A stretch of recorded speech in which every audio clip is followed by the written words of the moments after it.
کی ویڈیو میں بے پردہ خواتین کی ویڈیوز اور کیا لکھا ہوا ہے تخریب قسم کے مواد پر مشتمل ہوں تو کیا ایسے چینل کی کمائی جائز ہوگی؟ 20 دفعہ یہ مسئلہ میں بتا چکا ہوں کہ یوٹیوب جو آپ کو پیسے دیتا ہے، جو مونیٹائزیشن پہ جو ایڈ چلاتا ہے، وہ لڑکیاں نچانے کے پیسے نہیں دیتا، کسی کمپنی کی پروڈکٹ کو پروموٹ کرنے کے پیسے دیتا ہے وہ. سمجھ رہے ہو؟ اگر اشتہار ہی لڑکیاں نچانے کا ہے، کسی فلم کا اشتہار چلا رہے ہیں، شراب کا اشتہار چلا رہے ہیں، اس کی ارننگ حرام ہے، کیونکہ ناجائز چیز کو پروموٹ کرنا. آپ چینل دیا کیے ہو کہ شراب کا اشتہار چلانے کے لیے، فلموں کا اشتہار طوائفوں کے ناچ دکھانے کے لیے، تو ناجائز چیز ہی کو پروموٹ کیا جا رہا ہے. ایک یہ ہو رہا ہے کہ پروموٹ کسی جائز چیز کو کیا جا رہا ہے، اس کا طریقہ غلط ہے. جیسے آپ اپنی دکان میں کسی لڑکی کو بٹھا دو موبائل بیچنے کے لیے، تو لوگ اس دکان میں زیادہ جائیں گے نا؟ کیا خیال ہے؟ ابے اپنی موبائل کی شاپ میں داڑھی مونچھوں والا بغلے والے بڑی بھی ہو، اس کو بٹھا دو. آپ داڑھی بھی ہو، مونچھیں بھی خوب اسپیڈ سے بڑھ رہی ہو، پسینے کی بدبو بھی آ رہی ہو، وہی موبائل وہ بیچ رہا ہے. اور دوسری دکان میں آپ بٹھا دیں کسی حسینہ کو بٹھا دیں جو بے پردہ بھی ہو. سمجھ رہے ہو؟ اب لوگ اس کے چکر میں کدھر کو جائیں گے؟ کون سا موبائل زیادہ بکے گا؟ لیکن کسی نے حسینہ بٹھائی اس چکر میں ہے. تو اب کیا ہوگا؟ اب اگر کوئی وہاں سے آئی فون خریدے گا تو کیا اس آئی فون کی آمدن کو حرام کہا جائے گا؟ بھائی وہاں بھی آئی فون کے پیسے لے رہا تھا، یہاں بھی کس کے پیسے لے رہا ہے؟ آئی فون بک رہا ہے، تو آئی فون کی قیمت حرام نہیں ہوگی. یہ عمل حرام ہے کہ تو کمبخت تو نے لڑکی اس نیت سے کیوں بٹھائی ہے اور ایسے بےہودہ ڈریسنگ میں کیوں بٹھائی ہے کہ سارے اس ڈریسنگ کے چکر میں ادھر کو آ رہے ہیں. یہ عمل حرام ہے، ناجائز ہے، گناہ کبیرہ ہے، لیکن آمدن نہ اس کی حرام ہے اور نہ اس کی، کیونکہ آمدن لڑکی دکھانے کی نہیں لی جا رہی ہے. جو پیسے مل رہے ہیں وہ پیسے آئی فون کے بدلے میں مل رہے ہیں. سمجھ میں آ رہی ہے بات؟ تبھی ہم کہتے ہیں نا باقاعدہ پراپر جب تک کوئی عالم مفتی نہ بناؤ وہ مسائل بتانے کا اہل نہیں ہے. آمدن جس چیز کی آ رہی ہے. تو اب ہوتا یہ ہے کہ یوٹیوب کو جب آپ نے اپنا چینل مونیٹائزیشن کے لیے دے دیا تو وہ دینا ایگریمنٹ یہ نہیں ہوتا کہ لڑکیاں نچوانے کے لیے ہم آپ کو دے رہے ہیں. وہ ایگریمنٹ یہ ہوتا ہے کہ مختلف کمپنیاں اپنی پروڈکٹ کو پروموٹ کرنا چاہتی ہیں، جس میں شیمپو کی کمپنی بھی ہے، صابن کی کمپنی بھی ہے، خوشبو کی کمپنیاں بھی ہیں، بہت سارے ایڈ چل رہے ہوتے ہیں. تو اس ایڈ کو دکھانے کے تاکہ آپ اس کمپنی کی پروڈکٹ کو پبلش کرنے کا ذریعہ بنے، اس مارکیٹنگ کے پیسے مل رہے ہوتے ہیں آپ کو.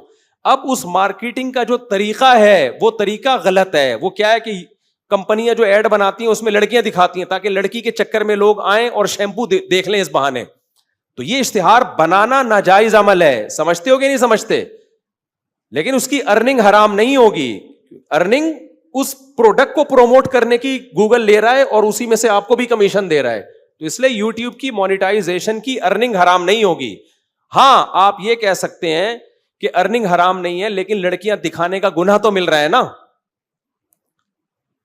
اس مسئلے کو اب اچھی طرح سمجھیں. اگر دکان آپ کی ہے اور آپ نے خود وہاں لا کے موبائل بیچنے کے لیے لڑکی بٹھا دی ہے تو موبائل کی آمدن تو حلال ہوگی، لڑکی بٹھانے کا گناہ آپ کو ہوگا. لیکن اگر آپ نے دکان رینٹ پہ دی ہوئی ہے کہ بھائی آئی فون بیچو اس میں، اور جس کو رینٹ پہ دیے اس نے آپ کی پرمیشن کے بغیر لڑکی لا کے بٹھا دی، تو پھر یہ اس کا گناہ ہے، یہ آپ کے سر پہ نہیں آئے گا. تبھی ہم کہتے ہیں نا آپ نے کسی کو کرائے کا گھر دیا رہنے کے لیے، اس میں فلمیں دیکھ رہا ہے بیٹھ کے، تو مالک مکان کو تھوڑی گناہ ملے گا اس سے.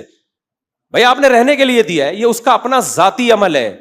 تو کمپنی جو اشتہار بنا رہی ہے، لڑکیاں نچا کے پروڈکٹ کو پروموٹ کر رہی ہیں، یہ اشتہار بنانا بھی ناجائز ہے، اور گوگل کا اس کو آپ کے چینل پہ چلانا بھی کیا ہے؟ ناجائز ہے. لیکن آپ کو گناہ اس لیے نہیں ملے گا کہ یہ آپ کے کہنے سے نہ گوگل چلا رہا ہے، نہ وہ کمپنی اشتہار آپ کے کہنے سے بنا رہی ہے. آپ نے جو اس کو دیا ہے بیسک جس کام کے لیے دیا، وہ کام کیا ہے؟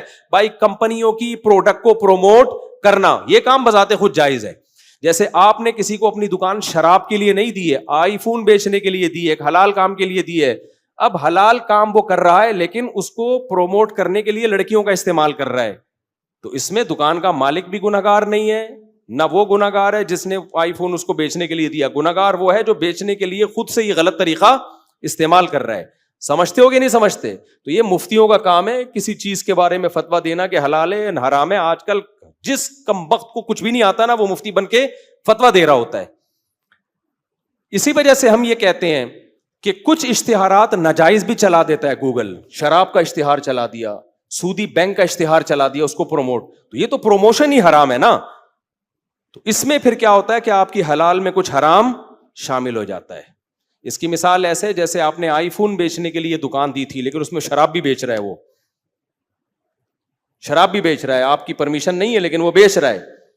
تو پھر کیا کہا جائے گا بھائی, اس میں تو چونکہ مکس سارے کام ہو رہے ہیں تو کچھ نہ کچھ پرسنٹیج آپ کو احتیاطاً, یہ بھی ہم احتیاطاً کہتے ہیں, اس میں بھی اگر زیادہ ڈیپ میں جائیں تو یقینی طور پر یہ بھی واجب نہیں ہے کیونکہ آپ نے اس کام کے لیے دی نہیں ہے اس کو, لیکن پھر بھی ہم احتیاطاً کہتے ہیں کیونکہ الگ الگ چیزوں کا کمیشن آپ کو مل رہا ہے.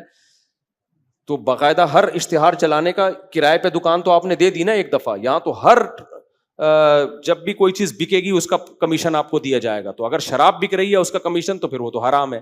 تو یوٹیوب پہ جب ناجائز آپ کا ایڈ چلے گا تو وہ آپ کی ارننگ میں حرام شامل ہو رہا ہے. اس لیے ہم یہ کہتے ہیں کہ جب آپ کی یوٹیوب کی ارننگ آئے تو اس میں چند فیصد, کوئی کہتا ہے 5%, کوئی کہتا ہے 10%, کوئی کہتا ہے 2.5%, تو ایک لم سم اندازے سے کم از کم 5% صدقہ کر دیا کریں اس میں.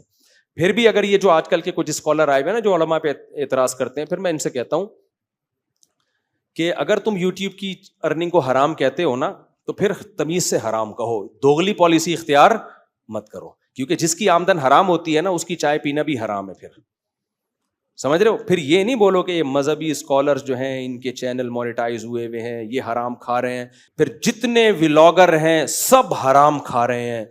یہ کمبخت وہاں ایک لفظ نہیں بولیں گے, ان کے ہدیے بھی لیں گے, ان کے گفٹ بھی لیں گے, ان کو ساری ٹھڑک مولویوں سے, اور پھر اپنے چینل بھی مونیٹائز کرا کے بیٹھے ہوئے ہوں گے.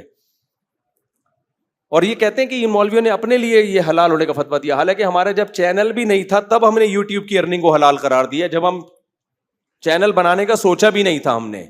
کیونکہ مفتی جب کسی چیز پہ بحث کرتا ہے نا تو اس کے پاس ایک علم ہوتا ہے, وہ اس کے ہر چیز کو اس کا مقام دے گا. اگر اس کو حرام کہتے ہیں تو سب سے بڑا مسئلہ پتہ ہے کیا, ٹی وی میں جتنے اینکرز ہیں سب کی تنخواہیں کیا ہیں پھر حرام ہے. کیونکہ ٹی وی اینکروں کو جو تنخواہ دیتا ہے, پیسے دیتا ہے, وہ اشتہار کے بدلے میں جو آمدن آتی ہے اس کے دیتا ہے. تو ٹی وی میں کتنے اشتہار ہیں جن میں شیمپو کی بوتل پکڑ کے داڑھی والے بزرگ بیٹھے ہوئے ہوں. وہاں بھی ہم یہی تعویل کرتے ہیں کہ بھائی جو ٹی وی کو پیسے مل رہے ہیں نا وہ لڑکی دکھانے کے نہیں مل رہے, بیسک چیز کیا ہے, کسی کمپنی کی پروڈکٹ کو پروموٹ کرنے کے مل رہے ہیں. وہ ایک غلط عمل ہے اس میں لڑکیوں کا آنا. تو پھر جتنے ٹی وی سے منسلکہ جتنے بھی جو نیوز چینل میں جو خبریں پڑھنے والے ہیں ان کی تنخواہ بھی پھر حرام ہے, ان کے کمیشن بھی حرام ہو جائے گا. لیکن وہاں یہ سب کیا کرتے ہیں, چپ. صرف ایک مفتی طارق مسعود ملا ہوا ان کو کیا بھائی یہ ان کے آمدن حرام ہے ان کے. تو بھائی تم ایک جگہ ٹکو نا, کسی ایک دھاوے پر کیا ہے, پھر ٹکو, پھر بولو جتنے ولاگرز ہیں سب کی تنخواہ سب کی آمدن کیا ہے, حرام ہے. اور میں بار بار کہتا ہوں مجھے تو اپنے چینل کا الف بے بھی نہیں پتا ہے, نہ کی پتا ہے, پاسورڈ تک نہیں پتا. میرا سارا چینل کسی اور کے کنٹرول میں ہے, سمجھ رہے ہو, نہ آمدن کا پتا ہے. اور یہ جو میں ولاگنگ کر رہا ہوں اس کا تو 1 روپیہ بھی اب تک نہیں مجھے ملا ہے. یہ ہے کیا, کتنے آ رہے ہیں, کتنے, کچھ بھی نہیں پتا. تو اس لیے ہماری اگر لالچ ہوتی نا تو ہم پہلے اس کو چینل بنا کے مونیٹائز کرتے, پھر اس کو حلال کرنے کی کوشش کرتے.